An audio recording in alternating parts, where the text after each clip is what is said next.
Welcome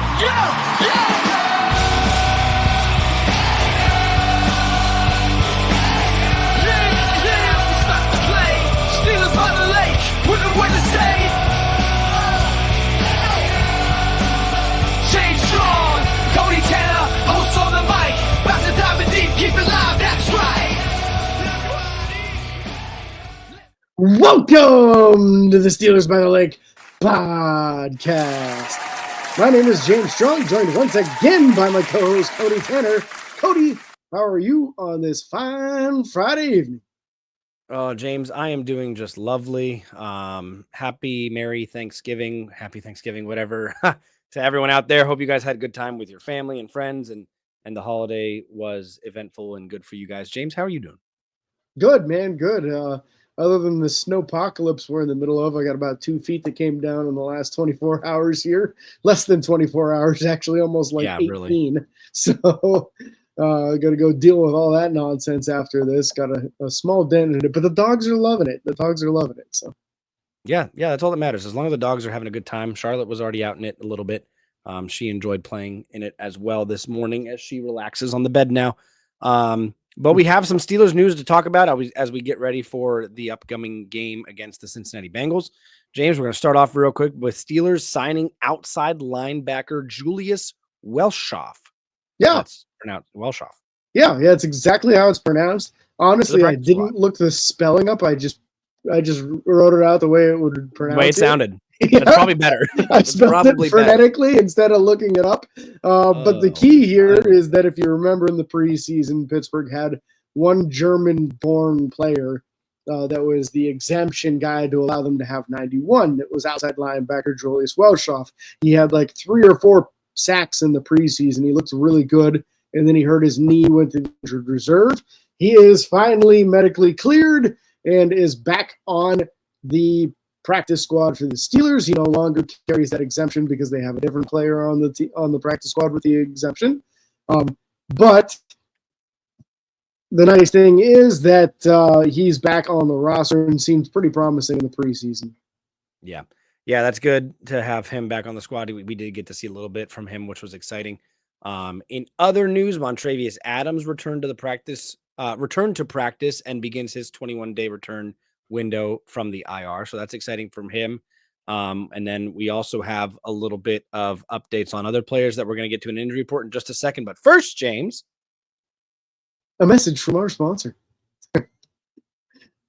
Support for Steelers by the Lake is provided in part by Edinburgh Hotel Bar at 100 Meadville Street in downtown Edinburgh, offering a variety of lunch and dinner items every day, plus catering services and a large room for private parties. Information is at 814-734-5103 or online at edinburghhotelbar.com. That is right, James.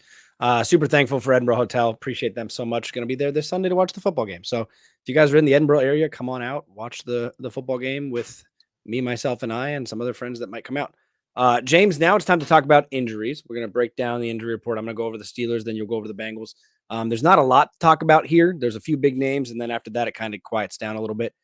Corey Trice Jr., the cornerback, is already listed as out with the hamstring injury. He was full participating on practice Wednesday and then limited Thursday and Friday. Again, he's coming back from that IR as well. So he is listed as out. Alex Highsmith listed as doubtful, still with that low ankle sprain. He did not participate Wednesday.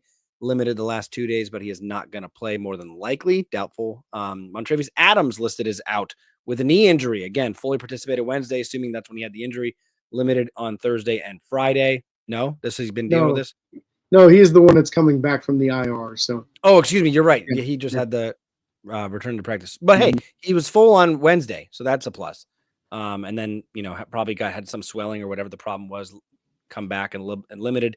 Thursday, Friday, make sure he gets fully healthy. He has 21 days. We're in no rush to get. I mean, that's a depth piece on the offensive line. We're not in a rush, or defensive line. Excuse me. We're not in a rush for that. Isaac Siamalu did not participate on Wednesday due to resting as a veteran. Same thing with Cameron Hayward and Larry Ogunjobi. Those guys had a couple days off here and there, or limited practice some of the days, but they all are expected to play. DeMonte KZ, dealing with an illness, didn't participate on Thursday and then fully participated today. And then Keanu Benton dealing with that hip injury, limited on Thursday, but fully participated today. We expect those two guys to be a go. James, you want to talk about the Bengals roster? Yep, let's talk about these Bengals, man. So a lot going on with them. So we'll start at the top with guys that have game designation. So Orlando Brown, their starting left tackle, has an injury to his fibula and is questionable for the game. So possibility of the starting left tackle not playing. Wide receiver Charlie Jones has a groin injury and is doubtful. Defensive tackle Sheldon Rankins with an illness is questionable. And then linebacker Logan Wilson with a knee has been ruled out. The other guys on this list, linebacker Joe Bocci's got a hip. He was a full participant Friday. He'll be ready to go. Joe Burrow dealing with a wrist injury. He will absolutely be going. T. Higgins just got a rest day. Defensive tackle B.J. Hill also got a rest day. It says defensive tackle Amarius Mims, but that's their starting offensive tackle. That's their starting right tackle, so that's a mistype there. He's got an ankle injury, but he was a full participant. He'll be good to go. And then the other guys here are ones we already mentioned previously. So the key here, the offensive tackles are a little bit banged up, and they are the two best offensive linemen on this unit, and by a country mile. So that's a very significant thing to have the injuries to both of those guys, although it looks like there's not going to be any issues with Amarius Mims playing at the right side. Yep. Now it's time to look at the depth chart, kind of go over the roster they have on this Cincinnati Bengals team. Obviously, quarterback listed Joe Burrow. He's obviously the starter, dealing with that wrist injury he's been dealing with for a few weeks now. They are coming off a bye week, so they should be a little bit more healthy than before. Hopefully, for their sake, hopefully Joe Burrow can come out and play well. We don't want to see that, but that's beside the point. Wide receivers are Jamar Chase, T. Higgins, and Andrea something. Ilosevis, sure. And then they have a bunch of guys behind him: Trenton Irwin, Charlie Jones, Jermaine Burton, and then Isaiah Williams also back up wide receivers. The big names there, obviously T. Higgins, Jamar Chase. You also got to watch out for Drew Sample and Mike Gesicki, a former Penn State Nittany Lion. Gesicki as the backup tight end there. And then they have three guys listed as third string tight ends that we probably won't even see except for special teams. And then running back room, Chase Brown, Travion Williams, and Khalil Herbert. All those guys are fairly capable running backs. I'm not scared of them, but we can't take them easy either. We can't expect them not to do anything. And then, like you said, the offensive line, Orlando Brown Jr., that tackle dealing with the injury. Cody Ford listed as the backup.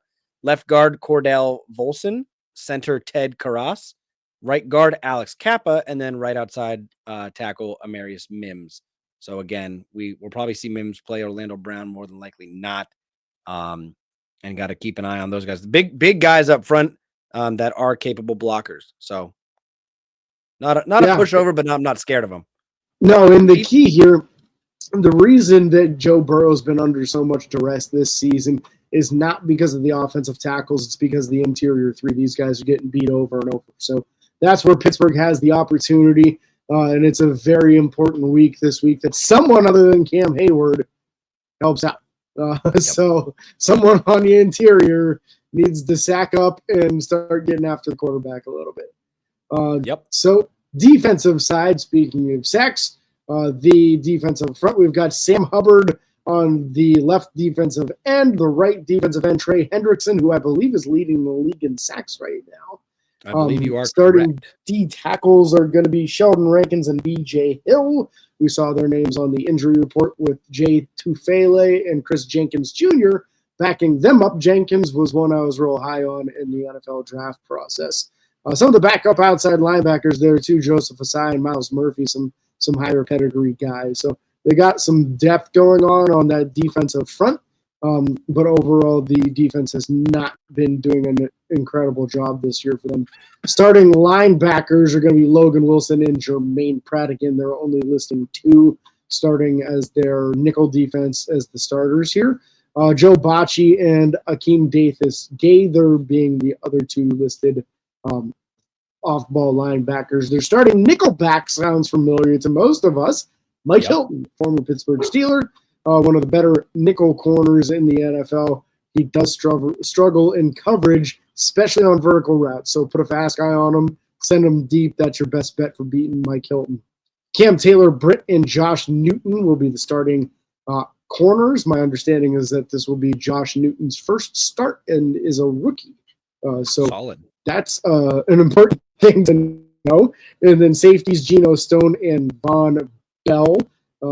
Geno Stone not having anywhere near as good as a season as he did last year with the Baltimore Ravens, where he had like 7 interceptions or something crazy like that. So overall, the names sound very familiar. There are some guys here who are very talented, but the Bengals have had one of the worst defenses this entire season in the entire NFL. Pretty much everybody's going all over them, scoring lots of points, going right down the field. So should be an opportunity with a good game plan, with good execution on offense to put some points up on the board. Yeah, they have allowed a lot of points this year. They've had a lot of close games. James, they had one big shootout loss against the Baltimore Ravens in week 5 this year that they wound up losing, obviously, in overtime, 41-38. But, James, I want to talk real quick. Let's go over the special teams just real fast. Special teams, Ryan, Rako, the punter, kickers, Evan McPherson. Long snapper is Cal Adamatis. Holder is Ryan Rako as well. Punt return and kick return is both Charlie Jones. And then Trenton Irwin, the backup punt return, and Khalil Herbert, the backup kickoff return guy, or the second guy back there, if that's how you want to look at it. But James, specifically with this team, the 4 games they've won were against the Las Vegas Raiders, which have been a abysmal team to say the least. Yep. Cleveland Browns, which other than beating us, haven't done much this year. The New York Giants, who just literally dropped their $40 million quarterback because of how bad they're playing. And then also the Carolina Panthers, who literally can't do anything. Those are their 4 wins this year. So 4 wins are against 4 of the worst teams in the NFL. Yep. Man, we better not join that list then, huh? Yeah, I sure hope not. They lost to the Patriots, the Chiefs, the Commanders, the Ravens, the Eagles, the Ravens again, and the Chargers. So hopefully we don't add to the list of victories for them, because that would be very, very, very upsetting. I hope this game is a blowout, but we're going to get to that in a second. James, it's time for 3 keys to success, and it's my week to go first. And so my 3 keys are going to be it's not, what? Though. It's not. We discussed this pre-show. It's my week to go first. Oh, you're right. I forgot. It's yours. I got excited. You did get excited. I'm going to take the honors and go first on this one. That's fine. You should. So key number 1 for me is interior pressure from the defensive line. I'm talking Cam and company, and it is extremely important that someone other than Cam Hayward gets after the quarterback this week. It'd be a great week for Keanu Benton to break out, get us a couple sacks. But we've got to start getting it from somebody other than Cam Hayward in the middle, because it hasn't been coming all season long. So major problems with that. This is a great opportunity to expose this interior front. My second key is 2 first-half touchdowns. 2 of them. Okay. The Bengals have not been a stranger to scoring points. They're putting up points on people. Their issue is stopping people. So you better get some points. You better get them early. A slow start with nothing but field goals could spell disaster against the Cincinnati Bengals. My third and final key is going to be to limit Jamar and T, each of them no more than 75 yards receiving. This is the entire offense. They throw the ball, they throw it to Jamar, they throw it to T. That's everything that they do pretty much. They don't run the ball very often. It's all about those guys. So we need to pay lots of attention to them and make sure we put the clamps on them and don't let those guys torch us. Yep. Those are good ones, James. I was hoping to have a yards per game average for one of those guys, because I'm just curious to see what that looks like. But I don't have that number here, because some of them could be averaging more than 75 yards a game.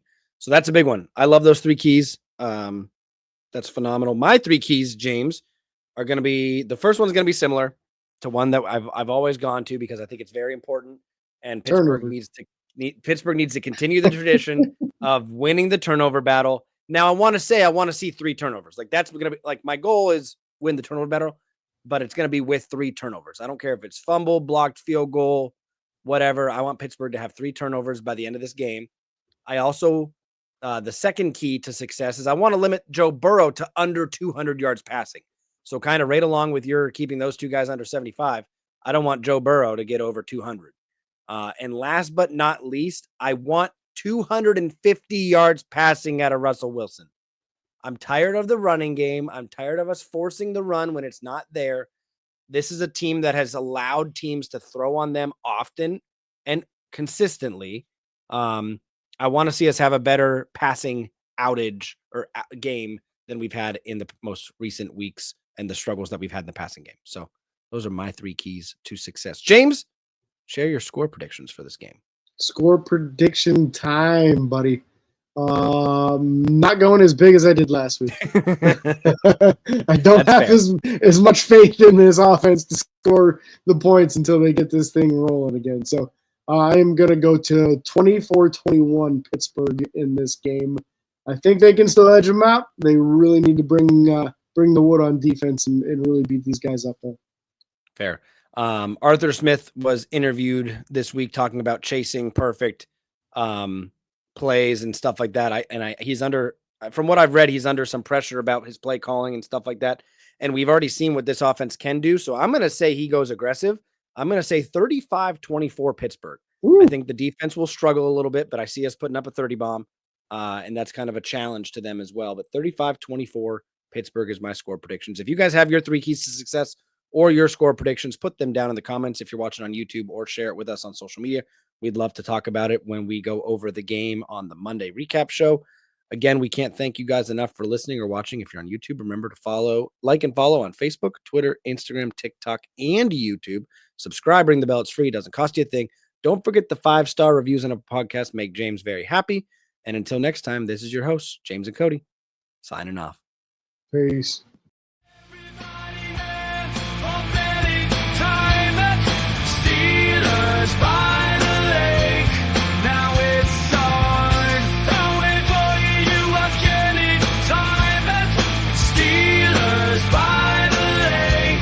Now it's time.